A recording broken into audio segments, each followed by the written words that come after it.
In front of this statue, less than 30 years ago, citizens of Chemnitz protested for the fall of a totalitarian regime. Last August, however, a very different kind of protest happened here. Violent anti-immigrant riots that turned Chemnitz into the symbol of Germany's newly assertive far right. Their rage echoed an era Germany thought it had left behind. But this is Chemnitz in 2018.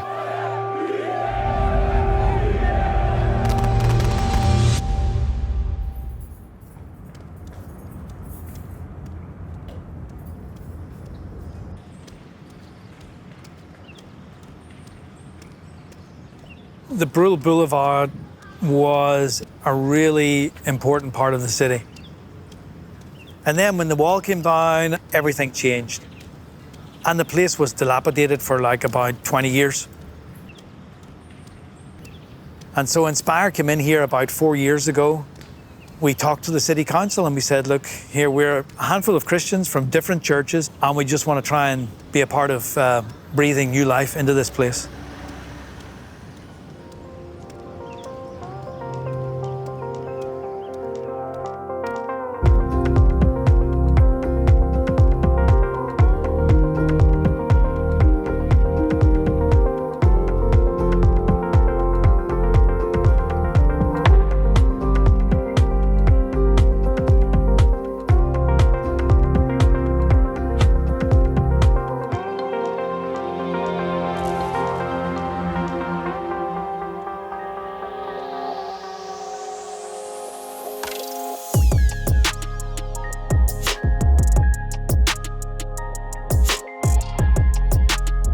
So we're standing in front of Inspire. This is our living room on the Brühl. It's a meeting place for all the neighbours here on the Brühl. And we have various events and things on offer here where we just build community and people come together and chill and hang out and experience live music. Like tonight, we've got Music Monday, or learn English, senior citizens. Offers for kids as well, kids program. We have whiskey tastings. We have other things where folks just come together, get to hang out with some really cool Christians.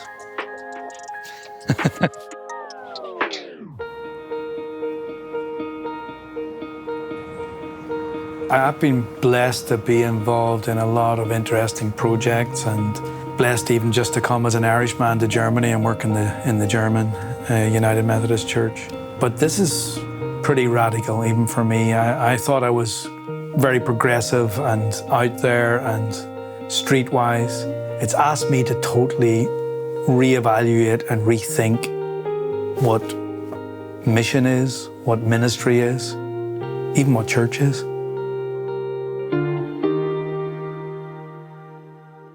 I was baptized as a child in a Methodist church in Belfast, but that was it. That was a done thing. We never went to church, and it was only as a young man of 18 that I actually started thinking about God. And I started thinking about God because my life was pretty messed up as a young man, as a teenager.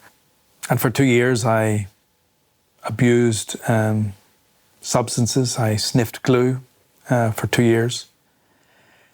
Used all the money I could find to buy the glue, and when I didn't have the money, I would go into the markets and just steal the glue.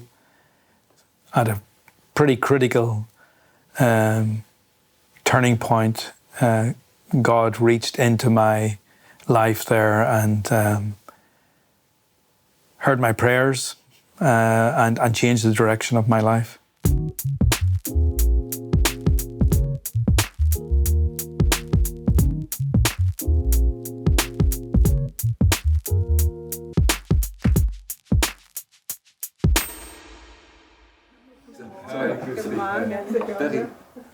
The team behind Inspire is not very big. It's at the moment about up to 10 people. Most of them are working as volunteers. No, it's my heart really, right from the beginning, was just to build up a kind of community of believers and how, with a goal, how to influence and how to help the whole society to grow. And it's also really a colorful team. not always easy characters, and just people like you and me. But it's great.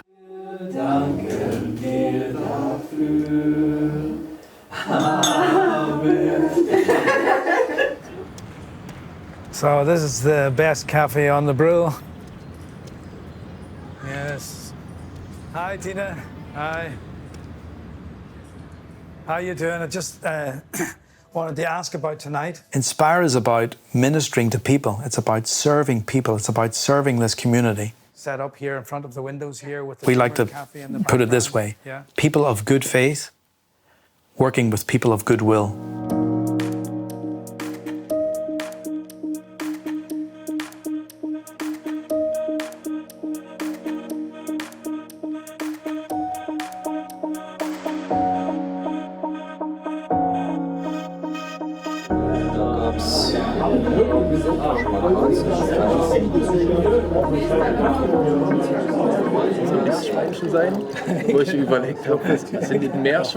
So we started the whiskey tasting because we had a guy in our team, my co-leader, Uli, who was a real expert on whiskey. To taste whiskey, to enjoy whiskey, really takes time. You can't take a glass and just keep it inside because you have to smell it. The flavors need time to develop, and you sit together with other people and at the table and you share a bit how does it smell, how does it taste. So that really takes time, and at the same time, the relationships can develop. So that's really a similarity between taking time to drink a whiskey and also taking time to invest in relationships. I guess having a pastor and another guy, they are not the typical people you think would be involved in whiskey tastings, but it's just doing life, a way of building community and a way of connecting with people. I was afraid that it's more like in a church way Christian. But when I met especially you and Uli and the other guys, that were really open-minded for every kind of person coming here, and we're being open for everyone. Yeah. It was really nice, and it's a warm atmosphere here, and it's nice to see that it's not narrow-minded. I feel comfortable. Yeah. I really feel comfortable. It's nice to come here. Inspire, das ist ein Ding, was hier seit gut 4 Jahren existiert, hier auf dem Brühl. People who come to Inspire, to our whiskey tastings, to our bring and share brunch, to our singer-songwriter evenings, or the other events that we have, are a weird and wonderful bunch of lovely people, mainly from the neighborhood here. And I would say 90% of them are non-church people. Great place to meet new people and open-minded. Okay. Well, that's really important. What do you mean about that? I mean, look at me. Most people change the street signs when they see me. Okay. At the start, we did have some major opposition. There was even an editorial written in a culture magazine. And the editorial was basically saying, avoid Inspire. They're Christians, the place looks beautiful and nice and quaint and inviting, but they really just want to evangelize you and get you into their club.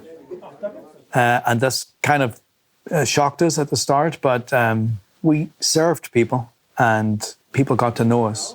And everyone who gets to know us, they experience hospitality, love, community, all good things that are good for this neighborhood.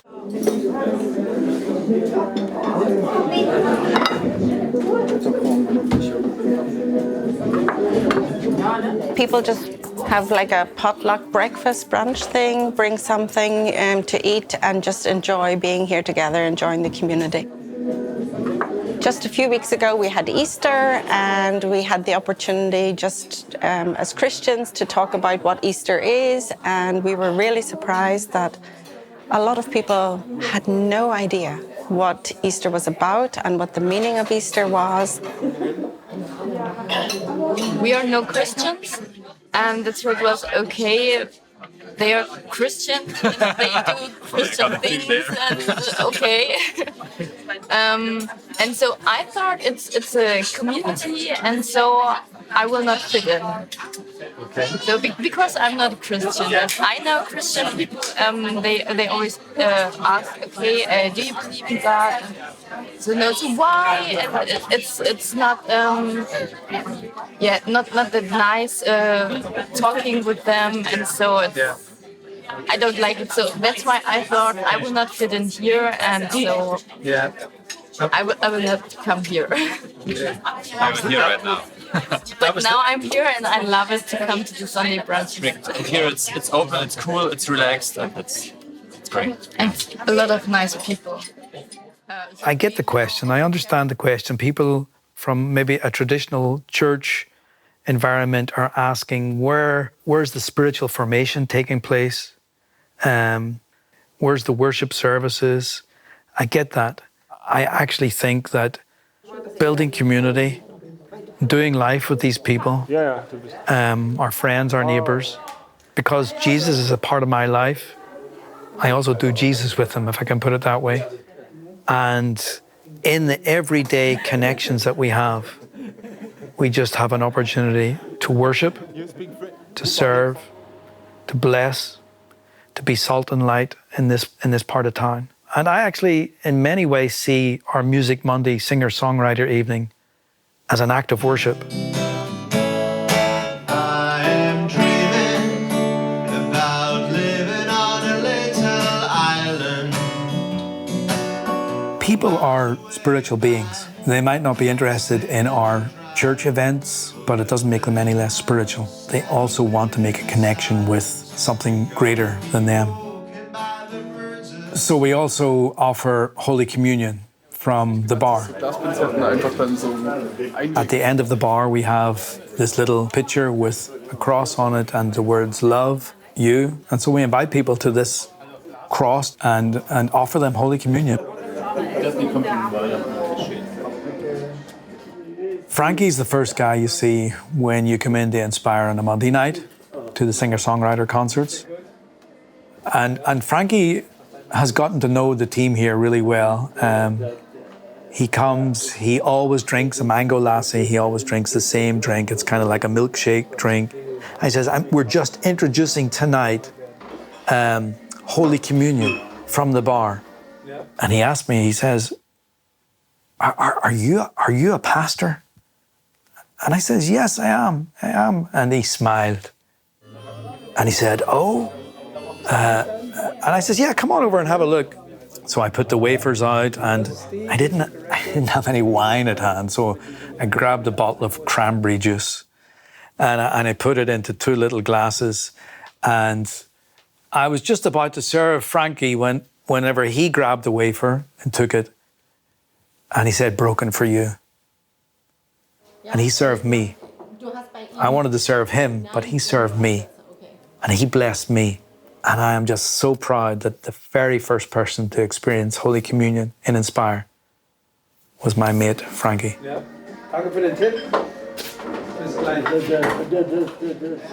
are a little bit, in Chemnitz, we are a little bit boring. Yeah, Chemnitz, many people say we are a boring city. We go to work, we go to sleep, and we go to work, back to work. So, but you take our hands, yeah, and said, let's try it. Let's do something new. Let's put together our ideas and build a new thing. Yeah, we are a real community now. So we made it. We made it.